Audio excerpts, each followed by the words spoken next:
Kwa nini ni muhimu wewe kama mwanamke kazi za mikono yako zibarikiwe?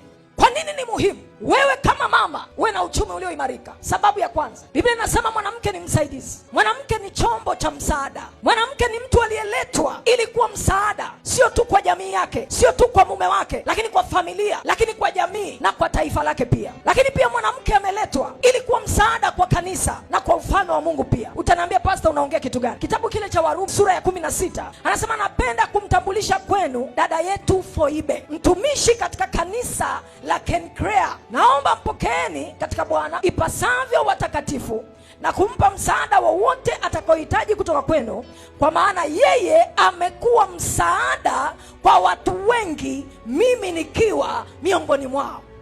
Tunaona Paulo anamtambulisha dada Foibe, anamtambulisha kwa kanisa la Rumi. Anawaambia, jamani, huyu mgeni anakuja, huyu sio mwanamke wa kawaida, huyu sio dada ambaye ni church, ni bench warmer kanisani, huyu sio dada ambaye anakaa tu kanisani na lipstick yake na wanja wake. Huyu ni dada ambaye amekuwa msaada kwa watu wengi. Paulo anamshuhudia Foibe, anasema huyu dada sio dada wa kawaida, huyu mwanamke sio mwanamke wa kawaida, ni mwanamke ambaye amekuwa msaada. Anasema amekuwa msaada kwa watu wengi, sio kwa watu wachache. Anaposema amekuwa msaada, manake kama Foibe alikuwa ameolewa, manake ni kwamba hakuwa msaada kwa mume wake tu. Foibe sio mwanamke wa kawaida, ni mwanamke ambaye amekuwa msaada. Amekuwa msaada sio kwangu tu. Paulo anasema amekuwa msaada kwa watu wengi. Oh, haleluya.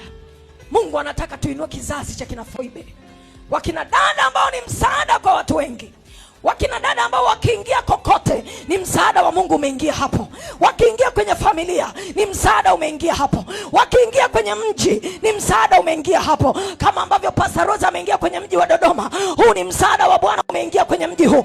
Mimi ndio Foibe wa wakati huu, nimekuja kusaidia wamama wajitambue, nimekuja kuleta neno la Mungu, nimekuja kuleta injili ya Yesu Kristo. Sisi ndio kina mama ambao Bwana anataka kututumia kupeleka msaada. Sisi ndio mkono wa Jehova kwa jamii yetu. Jehova ametutuma tukawe wa faida, Jehova ametutuma tukalete utukufu. Ninatangaza kwa jina la Yesu, hautakuwa mzigo kuanzia leo, hautakuwa mwanamke ambaye ni mzigo, hautakuwa prayer point, lakini utakuwa a prayer partner to people.